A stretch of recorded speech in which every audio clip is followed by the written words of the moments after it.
Folks still argue about what happened that September night in 1887 when a broken girl's life changed with a single embrace. Dr. Benjamin Harwell dropped his medical journal, spectacles tumbling to the floor as he read the impossible report from Montana Territory. It wasn't just another frontier rescue story. It was documentation of something that challenged everything he knew about human healing. The telegraph operator's hands trembled as he transmitted the details across 3 states. Windows rattled in the Virginia City medical office. Nurses gathered in hushed clusters, whispering about the Cowboy Millionaire and the miracle that shouldn't exist. Old Martha Prescott remembered her own granddaughter, lost to traffickers 5 winters past, and wept into her apron. The same evil that had taken so many children had finally met something stronger. But was it divine intervention or something even more powerful? "Wire every doctor from here to Denver," Harwell commanded, though his voice cracked with uncertainty. "And pray we understand what we're dealing with. What force could transform trauma with touch? And why now, when hope seemed lost forever?"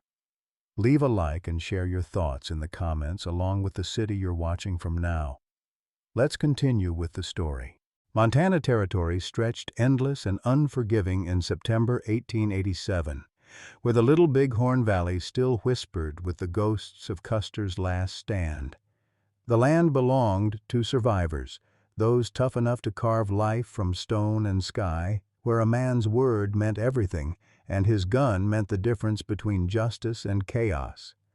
William "Will" Redstone stood 6 feet 3 inches in his hand-tooled boots, a giant among men who'd built his empire from nothing but sweat and stubborn determination. At 32, he commanded respect from Virginia City to Billings, his Crescent Moon Ranch spanning 50,000 acres of prime Montana grazing land.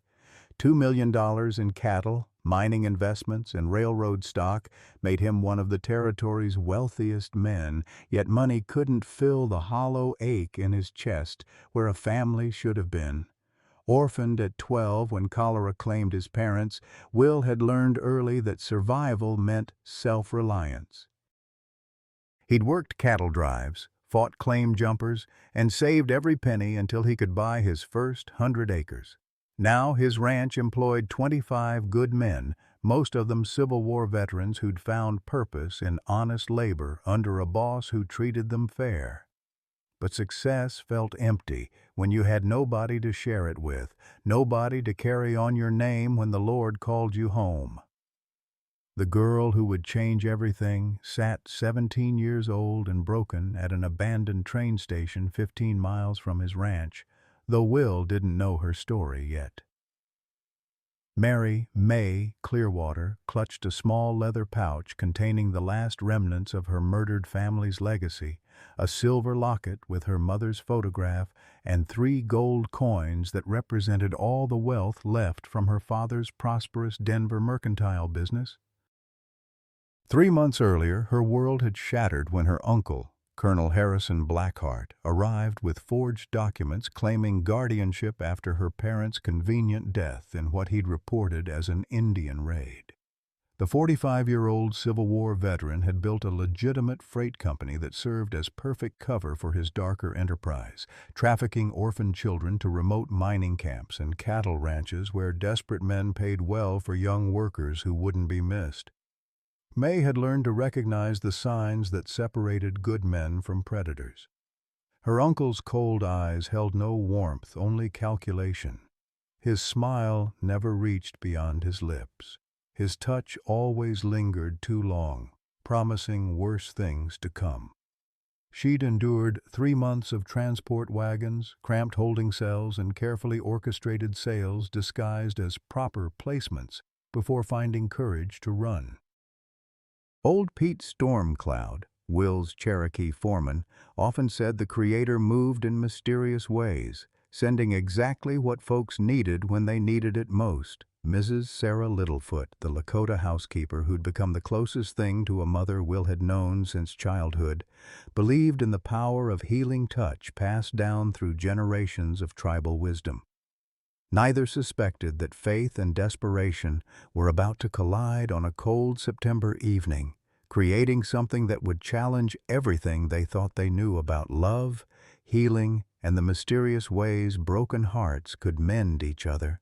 September 15th arrived with the first bite of autumn, temperatures dropping toward 35 degrees as Will Redstone guided his chestnut stallion along the familiar trail from Virginia City.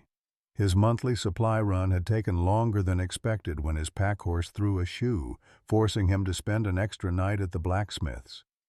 Now darkness crept across the Montana sky like spilled ink, and his horse favored its left foreleg, another delay he couldn't afford.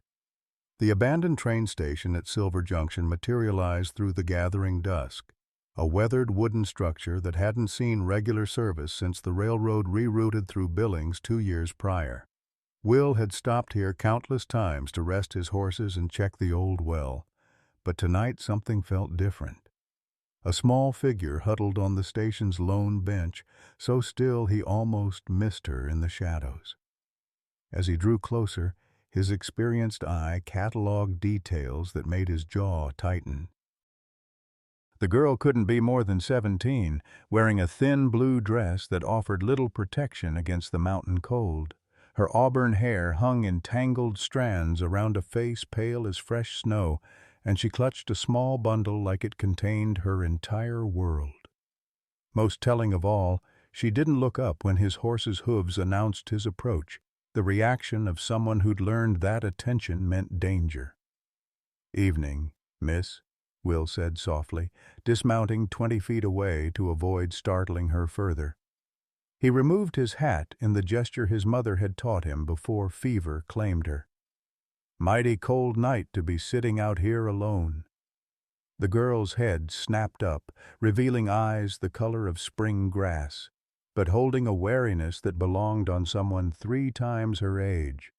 She shrank back against the bench, every line of her body screaming that she expected violence from any man who approached. Will's heart clenched as he recognized the signs. He'd seen enough broken soldiers after the war to know when someone had been to hell and barely crawled back. "I'm waiting for the next train," she whispered, her voice barely audible above the evening wind. Despite her obvious terror, she held herself with a dignity that spoke of good breeding, the posture of someone who'd been raised to be a lady before circumstances stripped that privilege away. "Next eastbound doesn't come through until tomorrow afternoon," Will replied, keeping his voice gentle as he would with a spooked colt. "Gets mighty cold in these mountains at night. You have somewhere warm to wait?" Her silence told him everything he needed to know. Will studied her more carefully, noting the careful mending on her dress, the way her small hands bore faint scars from manual labor, and how she kept glancing toward the station house, not with hope, but with the hunted look of prey watching for predators. "My name's William Redstone," he said, crouching down to her eye level to appear less threatening. "I own the Crescent Moon Ranch about 10 miles north of here. What's your name?" "Sarah," she said after a pause that lasted too long. "Sarah Williams." The hesitation before her surname told Will it was likely false, but he didn't press. Whatever had driven this child to lie alone at an abandoned station in the Montana wilderness, she had her reasons for keeping secrets. "Well, Miss Sarah Williams, I can't in good conscience leave you out here in the cold," he said, noting how she flinched when he used the false name. "My housekeeper, Mrs. Littlefoot, makes the finest venison stew in the territory, and we've got a warm guest room that's not being used. What do you say?" Fear and desperate hope warred in her green eyes. "I don't have money for payment," she admitted, her voice breaking slightly. "Did I ask for payment?" Will said with the gentle smile that had earned him loyalty from hardened cowboys and respect from territorial governors alike. "Sometimes folks just need help, and sometimes other folks are in a position to provide it. Nothing more complicated than that." For a long moment that seemed to stretch like eternity, Sarah studied his face with the intensity of someone whose life had depended on reading men's intentions. Whatever she saw, There must have convinced her that he posed no threat, because she slowly nodded. "Just for tonight?" "Just for tonight," Will agreed, though something deep in his heart already hoped it might be longer. As Will helped Sarah onto his horse, settling her carefully in front of him for the ride to the ranch, he felt her small body trembling like a leaf in a thunderstorm. She was light as a bird, probably hadn't eaten a proper meal in days, and the way she held herself suggested someone who'd learned to take up as little space as possible to avoid notice. Acting on pure instinct honed by years of gentling frightened animals, Will wrapped his arms around her in what he intended as nothing more than a protective gesture against the cold. What happened next defied every expectation he'd ever held about human nature and the mysterious ways hearts could heal. The moment his arms encircled Sarah, she seemed to collapse against him, as if every defense she'd built crumbled at once. Her trembling intensified briefly, then gradually subsided as her breathing deepened and slowed. Most remarkably, the rigid tension that had held her small frame like a wire began to melt away entirely. "You're safe now," Will murmured, his own voice thick with emotion he didn't fully understand. "I promise. You're safe."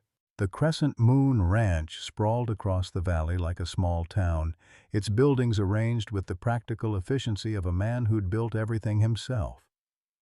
The main house rose 2 stories of hewn logs and native stone, with wide verandas that caught the morning sun and windows large enough to let in plenty of light. Smoke curled from multiple chimneys, the main house, bunkhouse, and blacksmith shop all glowing with warmth against the September chill. As Will guided his horse into the ranch yard with Sarah still cradled in his arms, men began emerging from various buildings. Word of the boss's extended absence had obviously spread, and they were curious about the small figure he carried.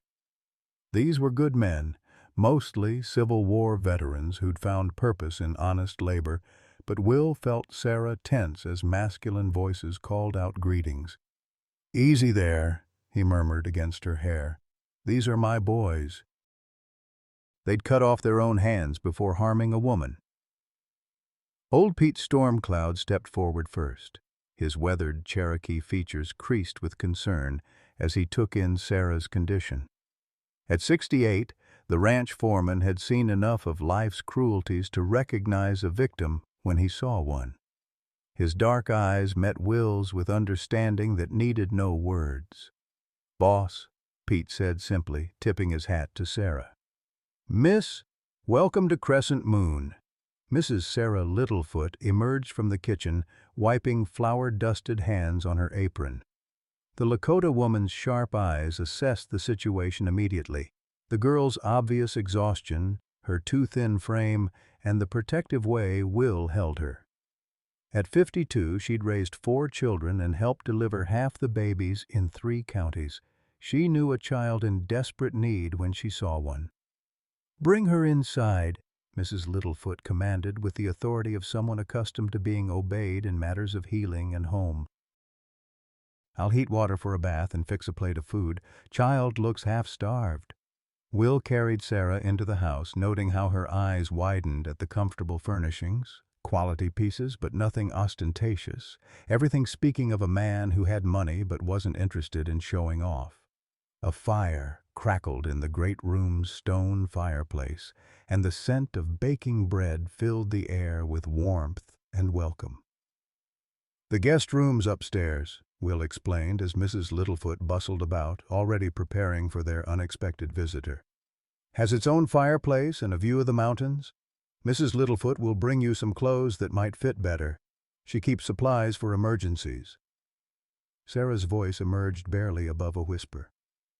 "Why are you being so kind to me? You don't know anything about me." Will set her gently in a chair by the fire, then crouched beside her so they were at eye level. "I reckon everyone deserves kindness, especially when they're in trouble." "And you are in trouble, aren't you, Sarah?" For a moment he thought she might open up entirely. Her green eyes filled with tears she was too proud to shed, and he saw the desperate desire to trust warring with learned caution. But then the walls came back up, and she retreated into the safety of her chosen story. "I'm just trying to get home," she said carefully. "Back east. I have family there." Will didn't believe it for a second. Her accent carried no Eastern refinement, and everything about her suggested someone running from something rather than toward it. But he nodded anyway. "Well, you can head wherever you need to go tomorrow if that's what you want. Tonight, you're safe here." Over dinner, Will found himself studying Sarah more closely. Despite her obvious hardships, she had excellent table manners and used vocabulary that suggested education beyond what most frontier children received. Her hands, though bearing small scars from manual labor, moved with the grace of someone raised to be a lady. Whatever her true story, she hadn't always lived rough. She ate with the careful efficiency of someone who'd learned never to waste food. But when Mrs. Littlefoot set a second helping before her, tears finally spilled over. The simple kindness of more food than she could eat seemed to overwhelm her completely. "Take your time, child," Mrs. Littlefoot said gently, patting Sarah's shoulder. "Food's not going anywhere, and neither are you until you're ready." After supper, as Mrs. Littlefoot showed Sarah to her room, Will found himself standing on the front porch, staring out at the star-filled Montana sky. Something about the girl troubled him deeply, and it wasn't just her obvious fear. There was knowledge in her eyes, a familiarity with darkness that no 17-year-old should possess. His thoughts were interrupted by the sound of approaching riders. 3 men on horseback emerged from the darkness, their mounts lathered from hard riding. Will's hand instinctively moved to the Colt .45 on his hip as he recognized the lead rider, a man whose reputation preceded him like the smell of sulfur. Colonel Harrison Blackheart had once been handsome, but years of bitterness had twisted his features into something cold and calculating. He owned Blackheart Freight, a company that operated throughout the territory with contracts for legitimate cargo, but there had always been whispers about his methods and the type of men who rode for him. "Evening, Redstone," Blackheart called out as he dismounted, his voice carrying the authority of someone accustomed to getting his way. "Sorry to bother you so late, but I'm looking for something that belongs to me." "And what might that be?" Will replied, his voice carefully neutral despite the warning bells clanging in his head. "A girl, about 17, reddish hair, wearing a blue dress. She ran off from my operation this afternoon, and I need to retrieve her safely." Will felt his blood turn to ice water. "Your operation?" "I run a placement service for orphaned children," Blackheart said smoothly. But his eyes remained cold as winter stones. "Connect them with families who need workers and can provide proper homes. The girl was being transported to her new situation when she got spooked and ran off. I just need to return her safely to complete the arrangement." Every instinct Will possessed screamed that this man was lying through his teeth. The way Blackheart's companions shifted nervously, hands near their weapons, suggested they were more enforcers than legitimate businessmen. Most telling of all was the predatory gleam in Blackheart's eyes when he mentioned retrieving Sarah, the look of a man who viewed people as property. "Haven't seen any girls," Will said flatly, his own hand resting casually on his gun grip. "But if I do, I'll be sure to ask if she wants to go with you." Blackheart's pleasant mask slipped slightly, revealing the violence underneath. "That girl is my legal responsibility, Redstone. If you're harboring her, you're interfering with lawful business. I'd hate for this to become a federal matter." "Show me the papers," Will challenged, meeting the man's cold stare without flinching. "If you've got legal guardianship, prove it." For a moment that stretched like eternity, tension crackled between the two men. Blackheart's companions shifted nervously, clearly recognizing they were on dangerous ground. Will Redstone might be a gentleman, but he was also known to be deadly when aroused to anger. "I'll be back with proper documentation," Blackheart finally said, remounting his horse with movements sharp with suppressed rage. "And when I return, I expect your full cooperation." As the three riders disappeared into the darkness, Will stood thinking for a long moment.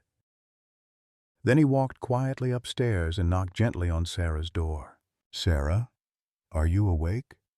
I need to talk to you." The door opened a crack and Sarah peered out with eyes wide with fresh terror.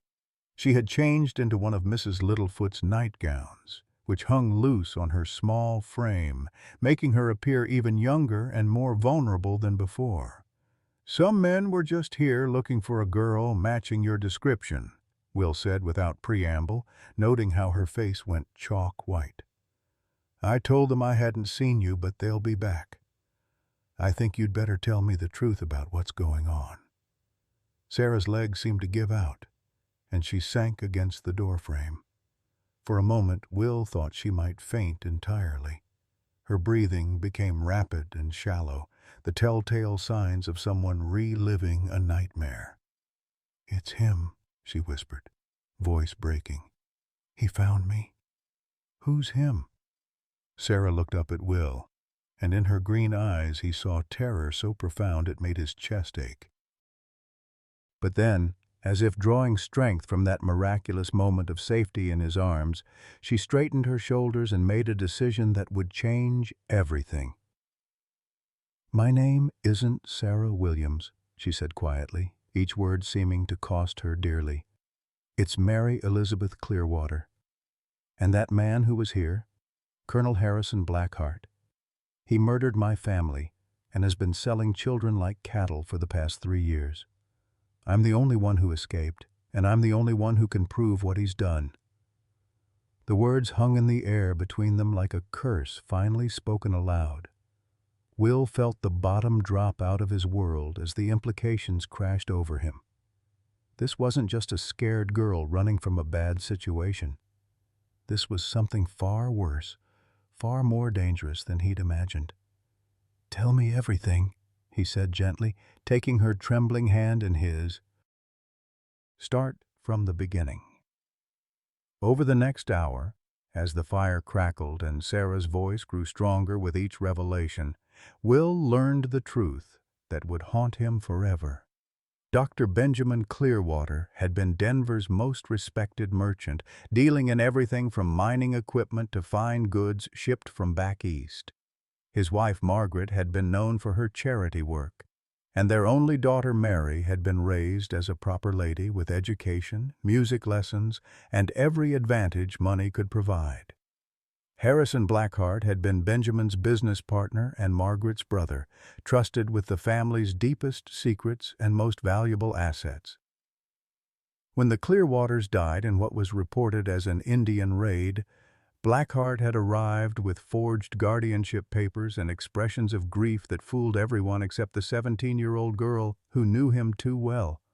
"He killed them for the money," Sarah said, her voice steady now, despite the tears streaming down her face. Yeah, Papa had been questioning discrepancies in their freight company's books. He'd discovered that Uncle Harrison was using legitimate shipments to cover something else. Children being transported to remote locations and sold to men who didn't ask questions about where they came from. Will's blood ran cold as the pieces fell into place. How many children? Dozens? Maybe more. He told me I was special because I was family, that he'd find me a particularly good situation. But I heard him talking to his men about mining camps where girls don't last long, about ranchers who'd pay extra for someone educated enough to keep books and pretty enough for other things. The rage that filled Will then was unlike anything he'd ever experienced.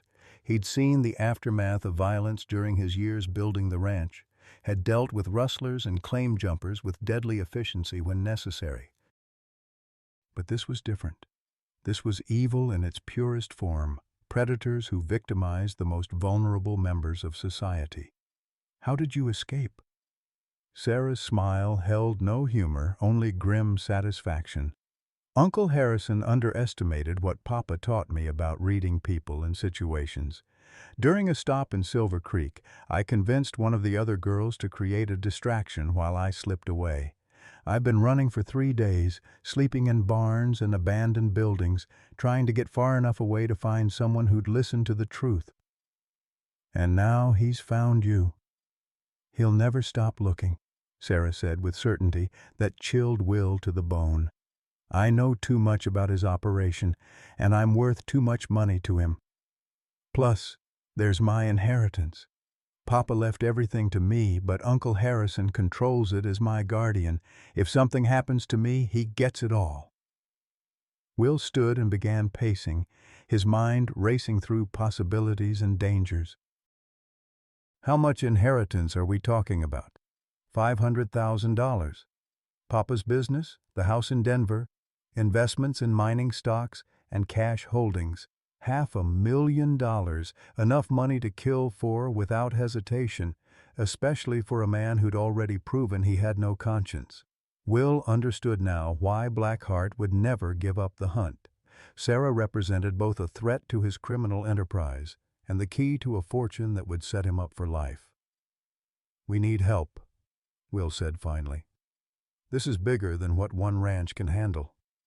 I'll send telegrams to the territorial governor and the federal marshal's office in Helena.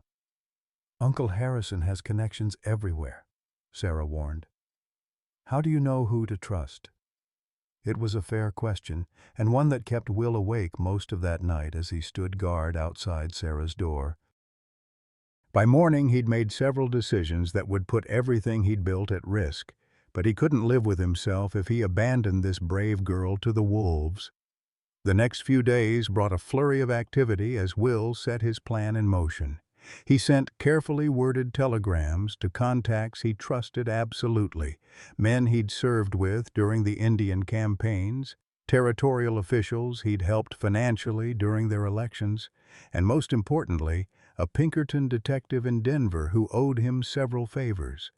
The responses that came back confirmed Sarah's worst fears. The Clearwater family massacre had indeed been reported as an Indian raid, with Colonel Blackheart providing testimony as the grieving brother-in-law. No investigation had been conducted, and Harrison Blackheart's guardianship of the sole surviving child had been processed without question. Officially, Mary Clearwater had been placed with a respectable family in California and was living safely under their protection. They've covered their tracks well, Will told old Pete as they reviewed the telegraph responses in his office. Anyone asking questions would be told the girl is safe and well cared for. Meanwhile, she's being trafficked across the territory. Pete spat into the brass spittoon with the disgust of a man who'd seen too much evil in his 68 years. What's our move, boss? We gather evidence, real evidence that can't be dismissed or covered up, and we protect Sarah while we're doing it. Mrs. Littlefoot had taken charge of Sarah's immediate care with the fierce protectiveness of a mother bear. She'd spent hours drawing out the girl's story, using gentle questions and patient silence to help Sarah remember details that might prove crucial. The Lakota woman had also begun the slow process of emotional healing, teaching Sarah that not all touches meant harm, and not all men were predators. The child's been through hell, she told Will one evening as they watched Sarah help with the dinner preparations. But she's got steel in her spine. Her parents raised her right before that devil got his claws in her. Will had noticed the same thing. Despite her trauma, Sarah displayed remarkable resilience and intelligence. She'd quickly learned the ranch routines and insisted on earning her keep by helping with bookkeeping and correspondence. Her education showed in her neat handwriting and quick grasp of business details, but more importantly, her natural grace and kindness had won over every man on the ranch. She reminds me of my own daughter, old Pete confided one afternoon as they watched Sarah teaching reading lessons to some of the younger ranch hands. Lost my little Mary to fever when she was just about that age. Seeing this one smile again, well, it does something good for an old man's heart. The growing attachment between Will and Sarah was obvious to everyone except perhaps themselves. She'd begun seeking him out for evening conversations on the porch, and he found excuses to check on her welfare throughout each day. Their talks ranged from ranch business to philosophy, from memories of lost family to dreams for the future. "You've built something wonderful here," Sarah told him one evening as they watched the sunset paint the mountains gold and purple. "It feels like what I always imagined home should be." "Is that how you see this place?" Will asked, surprised by his own boldness. "As home?" Sarah looked around at the ranch spread out below them, the comfortable buildings, the men going about their evening chores with the easy camaraderie of a well-run operation, Mrs. Littlefoot hanging laundry on the line while humming an old Lakota song. "I've never felt so safe anywhere," she admitted, "or so valued, not because of what I might inherit or what I might provide, but just because of who I am." Will felt his heart skip a beat at her words. "You are valued, Sarah. Mary. More than you know." Their eyes met across the evening light, and Will saw something in her gaze that made his breath catch. But before either could speak the words that hung between them, the sound of approaching riders shattered the peaceful moment. This time Blackheart hadn't come alone. A dozen armed men flanked him, including a man wearing a federal marshal's badge who looked like he'd rather be anywhere else. Will's own men emerged from the bunkhouse and other buildings, hands near their weapons but waiting for his signal. "Redstone," Blackheart called out with cold satisfaction, "I've returned with proper documentation and federal authority. I'm here to collect my ward and any property that belongs to her." The marshal, a nervous-looking man named Crawford, held up an official document with shaking hands. "Mr. Redstone, I have a federal warrant for the return of Mary Clearwater to her legal guardian. Please produce the girl immediately." Will studied the papers, noting the impressive seals and signatures while his mind raced through options. Everything looked legitimate, which meant Blackheart's corruption reached higher than they'd imagined. "I'll need to verify these documents," Will said finally, "and I'll want to speak with Miss Clearwater privately to ensure she's willing to go." "She's a minor under my legal protection," Blackheart snapped. "Her willingness isn't relevant to federal law." "Maybe not," Will replied calmly, "but it's relevant to me. This is my property, and I decide how things are handled here." The standoff stretched taut as both groups of armed men faced each other across the ranch yard. Sarah appeared on the porch, having heard the commotion, and the sight of her seemed to galvanize Blackheart's predatory instincts. "Mary, dear," he called out with false warmth, "time to come home. I've found you a wonderful new family in California who's eager to meet you." Sarah's face went white, but she lifted her chin with the courage that had gotten her this far. "I don't want to go with you, Uncle Harrison. I know what you really do with children, and I know what you did to my parents." The mask of civility finally slipped from Blackheart's face, revealing the monster underneath. "You'll come with me willingly, or Marshal Crawford will arrest Mr. Redstone for interfering with federal law." "Your choice, my dear." The tension in the ranch yard stretched like a wire about to snap. Will's men had taken defensive positions around the buildings, their hands resting on gun grips with the casual readiness of veterans who'd seen real combat. Blackheart's hired guns looked nervous. They'd expected an easy retrieval, not a potential battlefield against seasoned fighters on their home ground. Marshal Crawford's hands shook as he clutched the federal warrant. "Mr. Redstone, I have to insist you comply with this court order. Miss Clearwater must return with her legal guardian immediately." "And I insist on seeing additional documentation," Will replied, his voice steady despite the rage burning in his chest. "Guardianship papers, proof of the family placement you mentioned, and verification from territorial authorities that this transfer is legitimate." Blackheart's cold smile revealed his growing impatience. "You're stalling, Redstone. That girl belongs to me, and I'm taking her tonight whether you cooperate or not." "Actually, Uncle Harrison," Sarah said, stepping forward with a courage that amazed everyone present, "I have something that might interest you." She reached into her dress pocket and withdrew a small leather-bound journal. "Papa's private ledger, the one that records every discrepancy he found in your freight company's books." The color drained from Blackheart's face as he stared at the journal in his niece's hands. "That's impossible. I searched everywhere after the incident. After you murdered them, Sarah said clearly, her voice carrying across the yard. Papa was clever, Uncle Harrison. He gave me this book the night before you killed him, told me to hide it somewhere safe. He knew you'd discovered his investigation. Will felt the ground shift beneath everything he thought he understood about the situation. Sarah had been holding back the most crucial evidence, probably waiting to see if she could trust him completely. The journal in her hands represented proof of Blackheart's criminal activities, and likely his motive for murdering his own family. "You lying little witch!" Blackheart snarled, his facade of concerned guardian completely abandoned. "Give me that book right now." "Why?" Sarah challenged. "So you can destroy the evidence like you destroyed my family.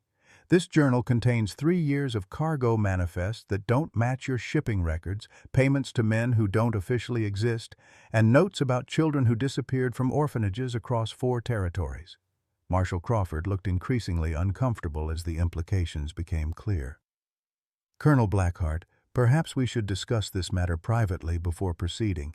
"There's nothing to discuss," Blackheart snapped. "The girl is confused and traumatized.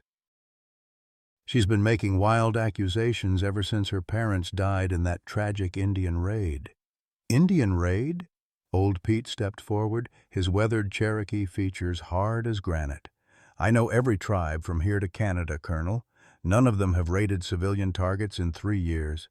The Army would have records of any such attack." "You'd take the word of an Indian over a decorated Civil War officer?" Blackheart demanded, his desperation beginning to show. "I'd take the word of Pete Stormcloud over any man breathing," Will said firmly. "He's got more honor in his little finger than you've got in your whole body." The standoff continued as darkness deepened around them, but Will could see cracks forming in Blackheart's position. Several of his hired guns were exchanging nervous glances, clearly uncomfortable with the direction this confrontation was heading. Even Marshal Crawford seemed to be questioning the legitimacy of his orders. "Tell me something, Marshal," Will said, keeping his voice conversational despite the loaded guns aimed his direction. "How exactly did you receive jurisdiction for this case? Last I checked, family guardianship matters were handled by territorial courts, not federal marshals." Crawford's face reddened. "I was told this involved interstate transportation of a minor." "For trafficking purposes," Sarah interrupted. "Show them the letter, Uncle Harrison, the one you received from the mining company in Nevada asking about young girls who could handle both domestic work and other services." Blackheart's hand moved toward his gun, but found himself facing a dozen weapons as Will's men reacted instantly. "You're making a serious mistake, Redstone. I have powerful friends who won't appreciate your interference." "And I have powerful friends who don't appreciate men who prey on children," Will replied. "Starting with Territorial Governor Hadley, who happens to be a personal friend and business associate." The mention of Governor Hadley caused visible concern among Blackheart's men. Several began backing their horses away from the confrontation, clearly unwilling to risk their necks for wages when federal authorities might soon be asking uncomfortable questions. "Last chance, Mary," Blackheart said, his voice dropping to a menacing whisper. "Come with me now, or I'll make sure everyone you've grown attached to here suffers for your stubbornness, starting with that half-breed foreman and working my way up to your precious cowboy hero." Sarah's face went white at the threat, but Will stepped protectively in front of her. "You'll have to go through me first, Blackheart, and I guarantee that won't be as easy as murdering unarmed merchants in their sleep." "Is that what you think happened?" Blackheart laughed bitterly. "You believe this little liar's version of events?" "Let me tell you the truth about your precious Mary Clearwater." Will felt Sarah tense behind him, and his protective instincts flared even stronger. "I don't need to hear anything from you." "Oh, but you do," Blackheart continued, his voice taking on a cruel edge. "You see, my dear brother-in-law Benjamin discovered more than just irregularities in our business accounts. He discovered that his precious daughter wasn't quite the innocent angel he thought she was." "Don't listen to him," Sarah whispered, but Will could hear the pain in her voice. She'd been meeting secretly with one of our drivers, Blackheart pressed on relentlessly. A young man named Thomas Morrison. Ring any bells, Redstone? Because that driver was using your family name as an alias while he worked for my operation. Will felt the world tilt sideways as the implication hit him. You're lying. Am I? Ask her about the baby, Redstone. Ask her why she really ran away from her last placement. It wasn't because of trafficking, it was because she couldn't hide her condition any longer. Sarah's sharp intake of breath told Will that some part of Blackheart's story contained truth, even if twisted beyond recognition. He turned to face her, seeing the shame and terror in her green eyes. Sarah. Mary. Is it true? Not the way he's telling it, she said, tears streaming down her face. Thomas wasn't part of Uncle Harrison's operation. He was trying to help children escape, and when Uncle Harrison found out, she broke down completely, unable to continue. I had him killed, of course, Blackheart said with casual cruelty, but not before I learned about his relationship with my niece. Not before I discovered she was carrying his child. A bastard that would complicate my legal claim to the Clearwater fortune. The revelation hit Will like a physical blow. Sarah was pregnant, alone, and had been carrying this secret along with all her other burdens. The protective rage that filled him then was unlike anything he'd ever experienced. So you see, Redstone, Blackheart continued, you're not rescuing some innocent victim. You're harboring a pregnant whore who's been lying to you from the moment you met her. Still feel like playing hero? Will's gun was in his hand before he consciously decided to draw it, the barrel aimed directly at Blackheart's heart. Around the yard, weapons were raised on both sides as the confrontation reached its breaking point. You've got 5 seconds to get off my property before I put a bullet through your black heart, Will said, his voice deadly calm. Pregnant or not, innocent or not, that girl is under my protection. Anyone who wants to take her will have to kill me first. Will, don't, Sarah pleaded, stepping to his side despite the danger. He's not worth your life. I'll go with him if it means keeping you safe. Like hell you will. The words came from old Pete, who'd moved to flank Blackheart's position with several other ranch hands. This child is family now, and we don't abandon family. Mrs. Littlefoot appeared on the porch carrying a shotgun with the easy familiarity of a woman who'd defended her home before. That girl's been through enough, Colonel. Time for you to move along. Marshal Crawford finally found his voice, though it shook with uncertainty. Colonel Blackheart, given the serious accusations being made here, I think we need to return to Virginia City and sort this matter out through proper legal channels. The only thing being sorted out here is my legal custody of that girl, Blackheart snarled. I have federal authority and I'm exercising it. Actually, a new voice said from the darkness beyond the ranch yard, I'm afraid your authority has been temporarily suspended pending investigation. Everyone turned as another rider emerged from the shadows, a tall man wearing a deputy federal marshal's badge and carrying himself with the quiet confidence of someone accustomed to dangerous situations. Deputy Marshal James Thornfield, the newcomer announced. I have orders from Federal Judge Morrison in Helena to place Colonel Harrison Blackheart under temporary detention pending investigation of trafficking charges. Blackheart's face went ashen. That's impossible. Judge Morrison is... He can't. He can and he has, Thornfield replied calmly. Seems someone sent him a very detailed report about missing children and forged transportation documents, along with testimony from several victims who've been recovered alive. Will felt Sarah sag against him with relief, but he kept his gun trained on Blackheart. The man was cornered now, and cornered predators were the most dangerous kind. You think this changes anything? Blackheart said, his voice rising with desperation and rage. I still have connections you can't imagine. I'll be free in a week, and when I am, I'll make sure every person here pays for this humiliation." "No," Sarah said quietly, stepping forward with the journal still clutched in her hands. "You won't, because I'm not the only one who survived, Uncle Harrison. I'm just the first one brave enough to speak up. But when the others hear that someone finally stood up to you, they'll find their voices too." For the first time since arriving at the ranch, Blackheart looked truly afraid. The realization that his victims might testify against him, that his carefully constructed empire of corruption might crumble, finally penetrated his arrogance. "Marshal Crawford," Deputy Thornfield continued, "you're also under investigation for accepting bribes and falsifying federal documents. I'll need you to surrender your badge and weapon." The corrupt marshal's hands shook as he complied, clearly understanding that his career and freedom were forfeit. Several of Blackheart's hired guns had already melted away into the darkness, unwilling to face federal charges for a boss who could no longer protect them.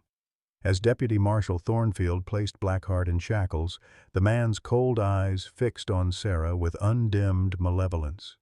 "This isn't over, Mary. Blood calls to blood, and you're still my family. I'll find a way to make you pay for this betrayal." "She's not your family anymore," Will said firmly, holstering his gun and placing a protective arm around Sarah's shoulders. "She's got a new family now, one that will actually protect her." As the authorities led Blackheart away, Sarah finally collapsed against Will's chest, the accumulated stress and fear of months finally overwhelming her small reserve of strength. He held her gently, feeling her tears soak through his shirt while Mrs. Littlefoot and old Pete kept watch to ensure no threats remained. "It's over," he murmured against her hair. "You're safe now. You're home."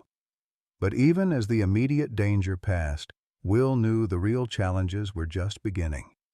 Sarah carried secrets and scars that would take time to heal, and the revelation about her pregnancy changed everything about their developing relationship. The road ahead would test every bit of strength and love they could muster. But for the first time since that night at the train station, Will allowed himself to hope they might build something beautiful from the ashes of so much pain. 3 weeks after Blackheart's arrest, the fragile peace that had settled over Crescent Moon Ranch shattered like glass against stone. Sarah had been recovering steadily, her nightmares growing less frequent and her smiles more genuine as she found her place in the ranch family. Will had been patient and gentle, allowing their relationship to develop naturally while respecting the boundaries her trauma required. But fate, it seemed, had other plans. The telegram arrived on a gray October morning, delivered by a somber-faced writer who refused to meet Will's eyes as he handed over the yellow envelope. Will's hands trembled as he read the words that would change everything. Federal Judge Morrison found dead in chambers.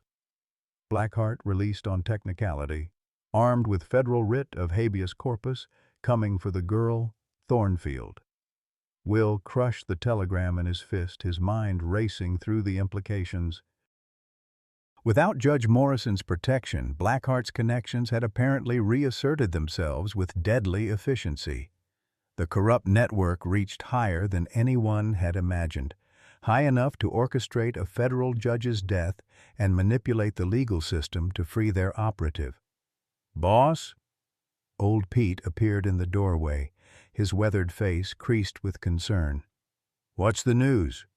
"Get every man armed and ready," Will said grimly. "Blackheart's free and he's coming back. This time he won't be interested in legal niceties." The ranch erupted into controlled chaos as preparations began for what everyone understood would be a fight for survival.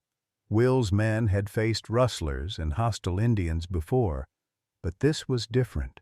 They were about to take on federal authority and men with no scruples about killing anyone who stood in their way. Sarah took the news with a composure that broke Will's heart. "I should leave," she said quietly, standing by the window and watching the men fortify the ranch buildings. "He's coming for me, and everyone here will suffer because of it." "You're not going anywhere," Will said firmly, taking her hands in his. We've been through this. You're family now, and family doesn't abandon each other when trouble comes calling." "But I'm pregnant, Will," Sarah said, the words barely above a whisper. "I'm carrying another man's child, and now I've brought death to your doorstep. How can you still want to protect me?" Will studied her face, seeing the shame and self-doubt that Blackheart's cruel revelations had planted in her mind. "Because the woman I'm looking at right now is the bravest person I've ever known. Because you've survived hell and still managed to keep your humanity intact. And because I love you, Sarah. Not in spite of your past, but including all of it." Tears spilled down her cheeks as she absorbed his words. "You don't understand. Thomas, the baby's father, he died trying to save me and the other children. His blood is on my hands, just like my parents' blood. Everyone who cares about me ends up dead." "Then I guess I'll have to be the first one who survives," Will said, pulling her into his arms. "Because I'm not going anywhere, and neither are you." Their moment of tenderness was interrupted by the sound of galloping hooves.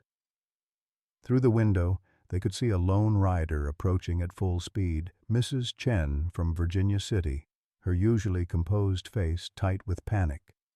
"Mr. Redstone," she called out as she dismounted. "They've taken Dr. Whitman and his family.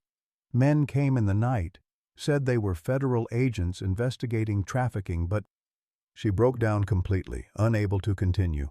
Will felt his blood turn to ice. Dr. Whitman had been treating Sarah, one of the few people in Virginia City who knew about her condition and whereabouts. If Blackheart had taken the doctor's family, it could only mean one thing: leverage. The next rider appeared before Mrs. Chen could recover her composure. This time it was Deputy Marshal Thornfield, but he rode alone and his badge was notably absent. His face bore the look of a man who'd seen his faith in justice shattered. "They got to everyone," he reported grimly as he dismounted. "Judge Morrison was poisoned, made to look like a heart attack. The territorial governor received orders from Washington to cease all investigations into Blackheart's activities. I've been stripped of my badge for exceeding authority and threatened with federal prosecution if I continue interfering." "How many men does he have?" Will asked. "At least 30, maybe more. Professional gunmen, not the usual hired thugs. And they're not just coming for the girl. They're coming to eliminate everyone who knows the truth about his operation." Sarah stepped forward, her face pale but determined. "Then I have to surrender myself. If I go with him willingly, maybe he'll let the rest of you live." "Like hell," old Pete growled, checking the load in his rifle. "That snake's shown his true colors now. He ain't leaving any witnesses alive no matter what deal you try to make." "Pete's right," Thornfield agreed. "Blackheart's too exposed now. He has to silence everyone who can testify against him, starting with you and working down the list.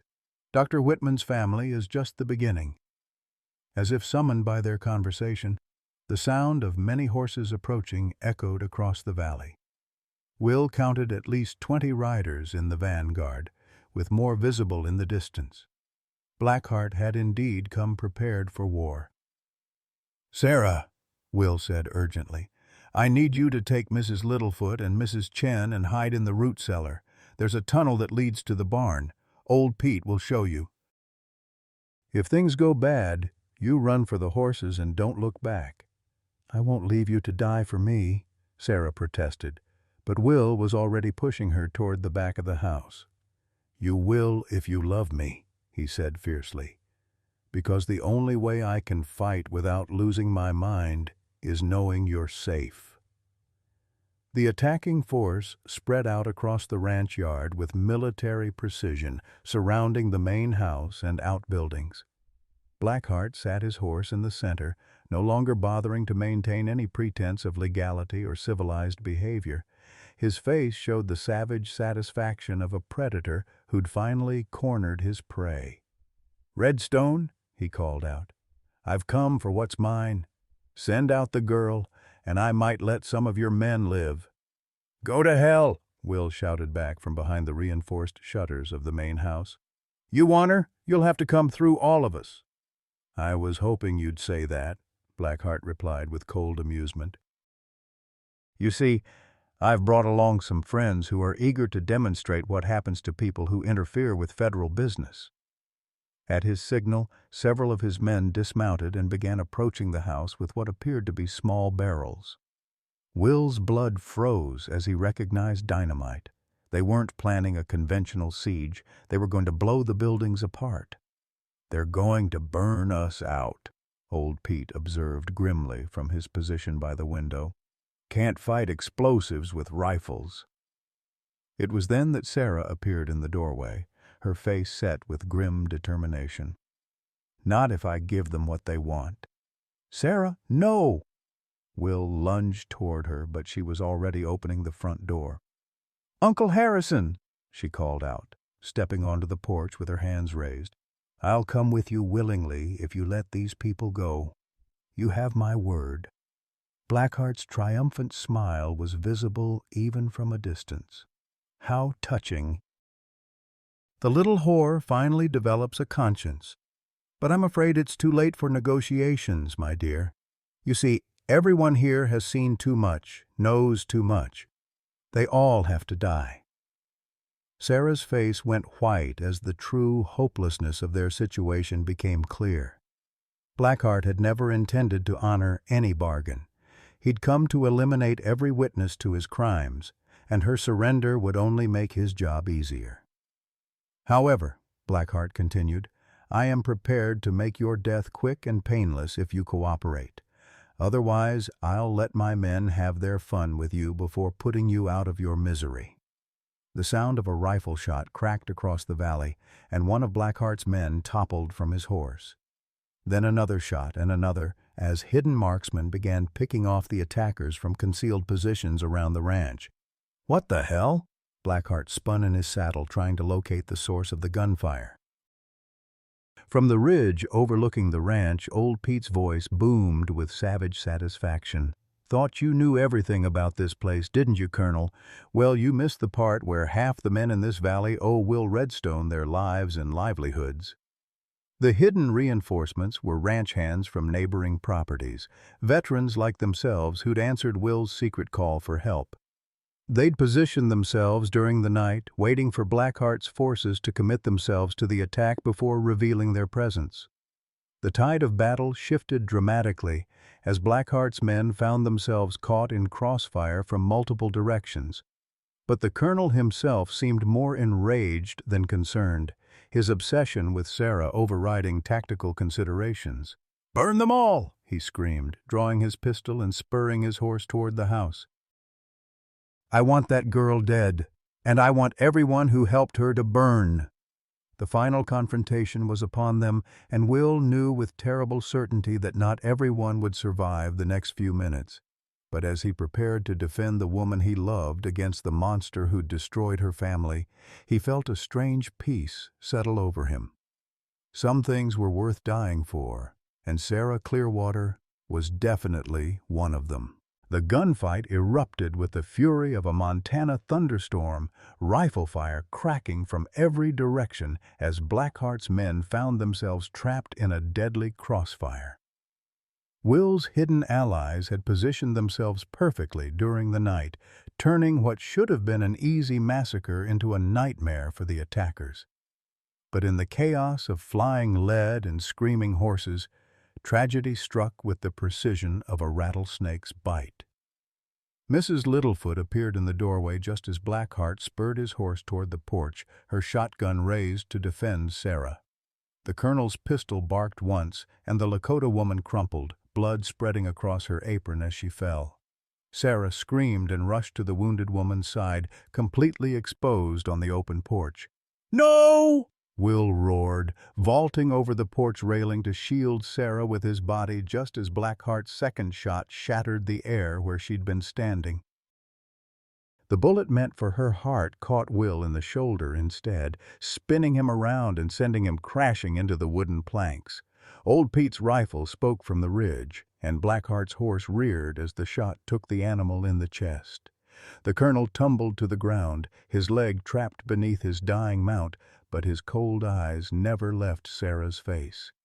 "You can't protect her forever, Redstone," he snarled. "She belongs to me, and I always collect what's mine." Sarah knelt beside Mrs. Littlefoot, pressing her hands against the bleeding wound while tears streamed down her face. The woman who'd become her surrogate mother was dying, and it was Sarah's fault for not staying hidden as she'd been told. The guilt threatened to crush her spirit entirely. "Child," Mrs. Littlefoot whispered, her weathered hand finding Sarah's cheek. Don't blame yourself. This old woman chose to protect her daughter." "Greatest honor a mother can have." "You're going to be fine," Sarah sobbed, though she could see the light fading from the kind eyes that had shown her such compassion. "You have to be fine. I need you. You need to be strong." Mrs. Littlefoot's voice grew fainter with each word. "The baby needs a strong mother. Will needs a strong woman. Be what they need you to be." With those words, Sarah Littlefoot closed her eyes for the final time, leaving Sarah alone with her grief and the terrible knowledge that another good person had died because of her. The weight of it threatened to break her completely, but somewhere in the depths of her despair, a spark of fierce determination began to grow. Will struggled to his feet, his left arm hanging useless from Blackheart's bullet, and saw the transformation taking place in Sarah's expression. The frightened girl was disappearing, replaced by a woman who'd finally reached the end of her capacity for running and hiding. "Enough," Sarah said quietly, rising from Mrs. Littlefoot's still form. "I'm done being afraid of you, Uncle Harrison. I'm done letting you hurt people I love." Blackheart had managed to free himself from his dead horse and now stood swaying on his injured leg, his pistol still trained on Sarah. Around the ranch yard, the gunfight continued, but the focus of everything had narrowed to this final confrontation between predator and prey. "Brave words from a little whore," Blackheart sneered. "But you're still the same frightened child I could break with a look. You think you've found protectors? I've killed everyone who ever cared about you, and I'll keep killing until you learn your place."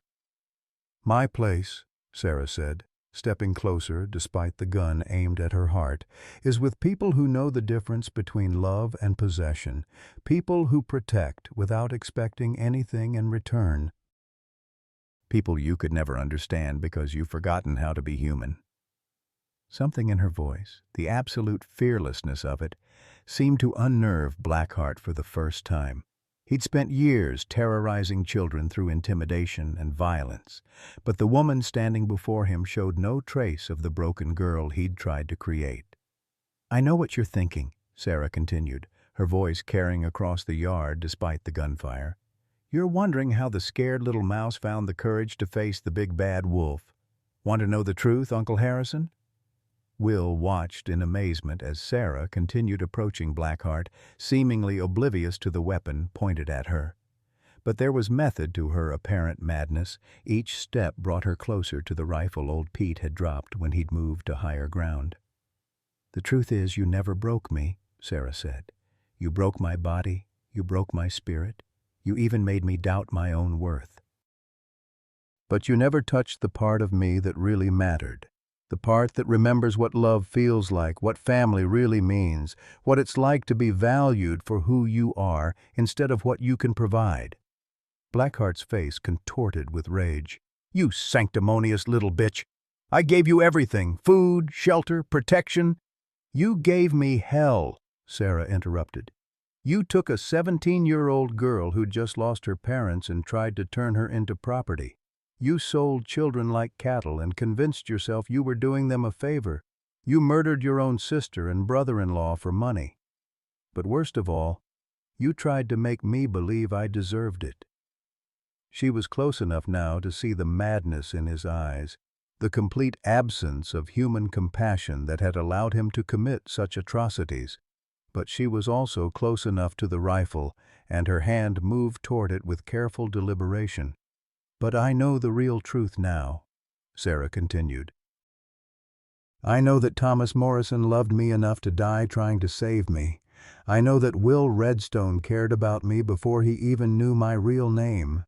I know that Mrs. Littlefoot gave her life to protect me, and old Pete would do the same.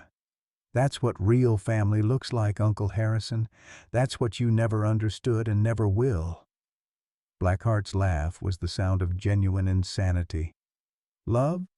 You think love makes you strong? I'll show you what love gets you in this world.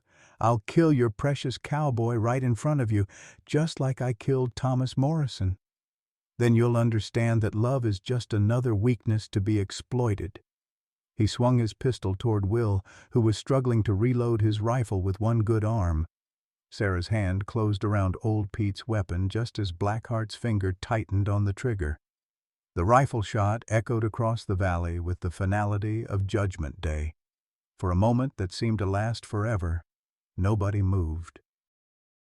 Blackheart stood frozen with his pistol half raised, a look of complete shock spreading across his face.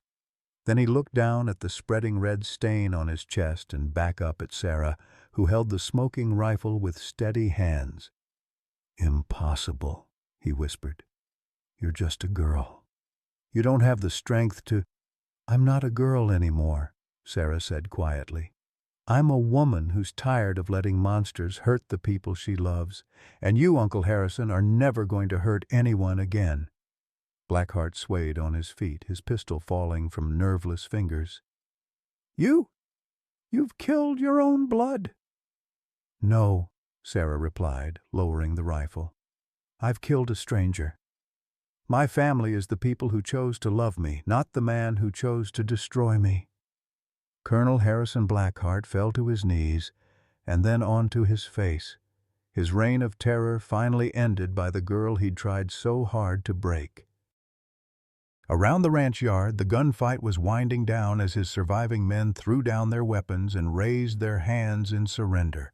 Will struggled to his feet and made his way to Sarah's side, his good arm encircling her waist as she began to tremble with the aftermath of what she'd done. "It's over," he whispered against her hair. "You did what had to be done." "I killed him," Sarah said, her voice hollow with shock. "I actually killed him." "You saved us all," old Pete said, limping down from the ridge with a flesh wound in his leg. "That man was pure evil, child. The world's a better place without him in it." Deputy Marshal Thornfield appeared with several other lawmen, having arrived just in time to witness the final confrontation. "Miss Clearwater," he said formally, "given the circumstances and the evidence we've gathered about Colonel Blackheart's crimes, I don't anticipate any charges being filed." This was clearly self-defense and defense of others. Sarah nodded numbly, still staring at her uncle's body. The man who'd haunted her nightmares for months was finally dead, but victory felt nothing like she'd imagined it would. There was no satisfaction, no sense of justice served, only the hollow realization that violence had been the only language Blackheart understood. "Come on," Will said gently, guiding her away from the scene. "Let's get you inside. You've been through enough for one day." As they walked toward the house, Sarah saw Mrs. Littlefoot's body being tenderly covered with a blanket. The sight broke something inside her that had been holding together through sheer willpower, and she collapsed against Will's chest, sobbing for the woman who'd shown her what maternal love could be. "She died protecting me," Sarah wept, "just like Thomas died protecting me." "How many good people have to die because of what I am? You listen to me," Will said fiercely, tilting her chin up to meet his eyes. "You are not responsible for the evil that other people choose to do. Mrs. Littlefoot didn't die because of you. She died because she chose to protect her family. That's what good people do, Sarah. They choose love over fear, courage over safety." The words began to penetrate Sarah's grief, offering her a different way to understand the tragedy. Mrs. Littlefoot hadn't been a victim. She'd been a warrior, making a conscious choice to defend what mattered most to her. "She called me her daughter," Sarah whispered. "Right at the end, she called me her daughter." "Because that's what you were to her," Will said softly. "What you are to all of us. Family isn't about blood, Sarah. It's about choice. And we all choose you." As the sun set over the Montana mountains, painting the sky in shades of gold and crimson, Sarah finally began to understand that the nightmare was truly over. Blackheart was dead. His criminal network was being rolled up by federal authorities, and the children he'd trafficked were being rescued and returned to safety. But more importantly, she was surrounded by people who loved her unconditionally, not because of what she could provide or what she represented, but simply because of who she was. For the first time in her life, Sarah Clearwater was truly free to choose her own destiny. The price of that freedom had been higher than she'd ever imagined, paid in the blood of good people who'd given their lives to protect her. But their sacrifice would not be wasted. Sarah would honor their memory by living fully, by loving completely, and by never again allowing fear to rob her of the happiness she deserved. The miracle hadn't been in Will's embrace that first night at the train station, though that moment had certainly been the beginning of her healing. The real miracle was simpler and more profound. It was the discovery that love could indeed conquer all, even the deepest wounds and the darkest secrets. As Will helped her into the house, Sarah placed her hand over her still flat stomach where new life was growing. This child would be born into a world of love and safety, surrounded by people who understood that family was about choice and commitment, not blood and obligation. The nightmare was over. The dream was just beginning. 6 months later, spring had returned to Montana Territory with a vengeance, painting the valley in shades of green that seemed impossible after the harsh winter. The Crescent Moon Ranch had been rebuilt and expanded, with new buildings rising where Blackheart's attack had left scars. But the most remarkable transformation wasn't in the physical structures, it was in the people who called the ranch home. Sarah stood on the porch of the main house, her hand resting on the gentle swell of her belly, where new life grew strong and healthy. At 7 months pregnant, she radiated the kind of contentment that comes from finding peace after a long war. Her auburn hair caught the morning light as she watched Will working with a group of horses in the main corral, his movement still slightly favored by the shoulder wound that had never quite healed properly. "Mrs. Redstone," old Pete called out as he approached the porch, his weathered face creased with the smile that had become his permanent expression since the wedding 3 months earlier. "That husband of yours wants to know if you're ready for the surprise he's been planning." Sarah laughed, the sound carrying across the yard like music. "What kind of surprise? You know how I feel about surprises after everything we've been through." "The good kind," Pete assured her, his eyes twinkling with mischief. "The kind that makes a person cry happy tears instead of sad ones." Will appeared around the corner of the barn, leading a gentle mare with a special saddle designed for pregnant women. Behind him walked a group of people who made Sarah's breath catch in her throat, children of various ages, all looking healthy and well cared for, but all bearing the subtle signs of having endured hardship. "Sarah," Will said, his voice thick with emotion, "I'd like you to meet our new family members. These are some of the children we helped rescue from Blackheart's network. They don't have anywhere else to go. And we thought maybe, if you were willing." Sarah's eyes filled with tears as she looked at the faces of the young survivors. The oldest was perhaps 14, a girl with dark hair and serious eyes who held the hand of a boy who couldn't have been more than 6. There were 8 children in total, ranging from toddlers to teenagers, all looking at her with the cautious hope of those who'd learned not to expect kindness. "We've built a new bunkhouse just for them," Will continued, gesturing toward a cheerful building painted bright yellow. Mrs. Patterson from Virginia City has agreed to help with their education, and Dr. Whitman says they're all healthy enough for normal activities, but they need a family, Sarah. They need what we can give them." The dark-haired girl stepped forward, her chin raised with dignity that reminded Sarah painfully of herself. "Ma'am, we don't want to be trouble. We can work for our keep, and we won't be any bother. We just want somewhere safe to stay."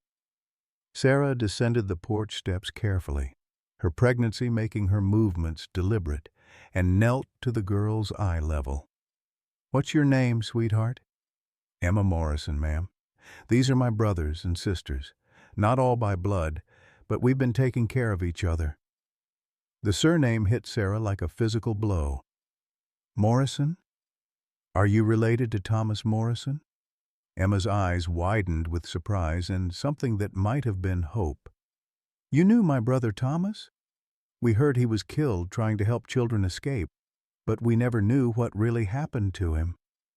Sarah felt Will's hand on her shoulder as she struggled with the overwhelming emotions. Thomas's sister, the man who'd died trying to save her, was Emma's brother. The connection felt like more than coincidence. It felt like destiny completing a circle that had been broken by violence. "Your brother was the bravest man I ever knew," Sarah said, her voice barely above a whisper. "He saved my life, and he died protecting children just like you. If you'll have me, Emma Morrison, I'd be honored to help take care of Thomas's family." The careful composure that had held Emma together through months of uncertainty finally cracked, and she threw her arms around Sarah's neck, sobbing with the kind of relief that comes from finding home after being lost for so long. The other children pressed closer, sensing that something important was happening, that the woman with the kind eyes and gentle voice might actually mean what she said. "But we have to be honest with each other," Sarah continued, addressing all the children. "This ranch isn't an orphanage or a charity. If you stay here, you become family, real family. That means you'll have chores and responsibilities, but it also means you'll be loved and protected for as long as you want to stay." A little boy with red hair and freckles tugged on Sarah's skirt. "Will you read us stories? The bad man never let us have books, but Emma remembered some stories and told them to us at night." Sarah's heart melted completely. "I'll read you all the stories you want, sweetheart, and we'll get new books so you can learn to read them yourselves." The transformation of the Crescent Moon Ranch over the following weeks was nothing short of miraculous. The sound of children's laughter filled the air, along with the organized chaos of meals for 20 people and the constant activity of growing minds eager to learn. Sarah threw herself into the role of mother with natural grace, aided by the other ranch women who'd rallied to help with the enormous undertaking. Emma Morrison proved to be a natural leader among the children, helping organize chores and mediating disputes with wisdom beyond her years. She'd taken to following Sarah around, absorbing lessons in everything from cooking to bookkeeping, clearly determined to be useful to the woman who'd given them all a home. "You don't have to earn your place here," Sarah told her one evening as they worked together in the garden. "You belong here because we love you, not because of what you can do for us." Emma paused in her weeding, her face serious. "Ma'am, after what happened to us, it's hard to believe that anyone would want us around just because we're all damaged in one way or another." Sarah sat back on her heels, studying the girl who reminded her so much of herself.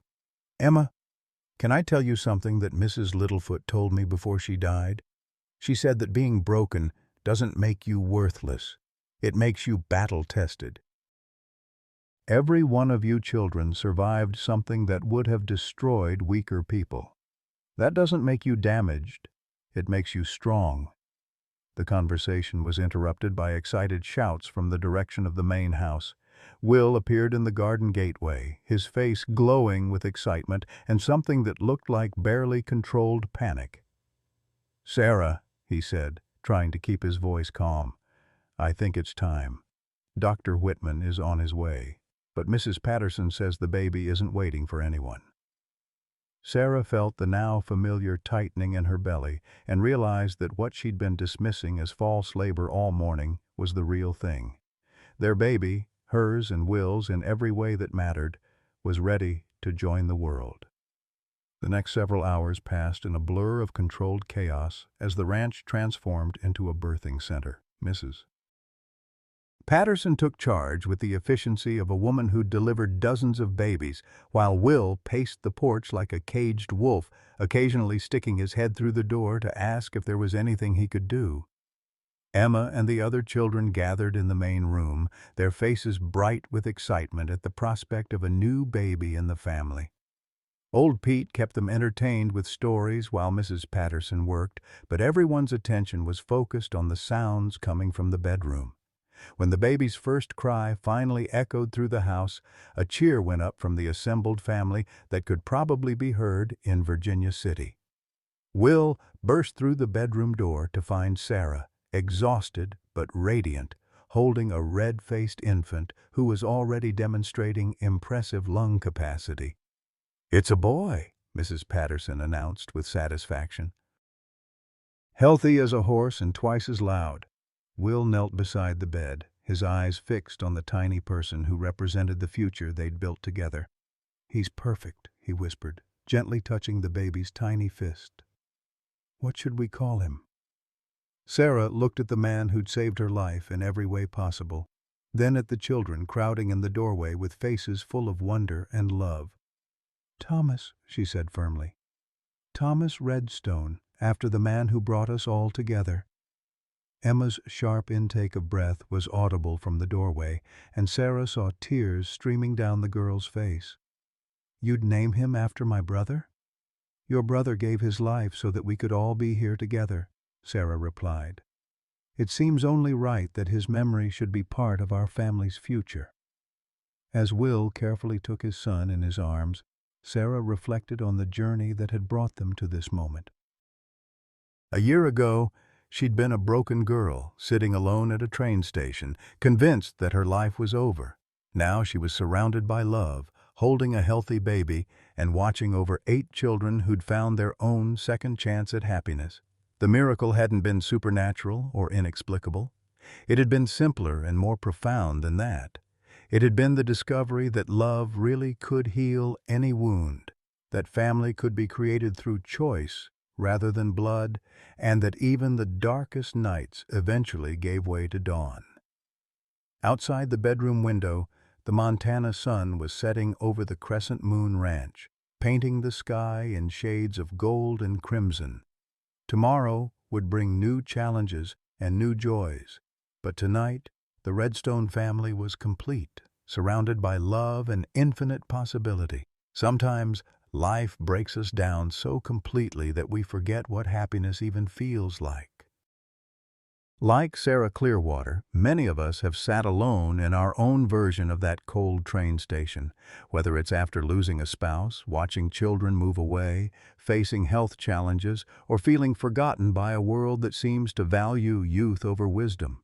We tell ourselves we're too old for second chances, too set in our ways for new love, too damaged for fresh starts. But here's what Sarah and Will's story teaches us. It's never too late for a miracle. And miracles don't require magic. They require courage. The courage to trust again when trust has been broken. The courage to love again when love has brought pain. The courage to believe that our best chapters might still be unwritten. Every day, somewhere in America, a 60-year-old finds new love. A 65-year-old adopts a grandchild. A 70-year-old starts a new adventure. Your train station moment, that cold, lonely place where hope seems lost, might just be where your greatest blessing finds you. Because family isn't about blood or age or perfect circumstances. It's about showing up, choosing love, and believing that every soul deserves a soft place to land. What's your train station moment where you felt most alone, and how did unexpected kindness change your path? Share your story below. Someone needs to hear that they're not alone in their struggle.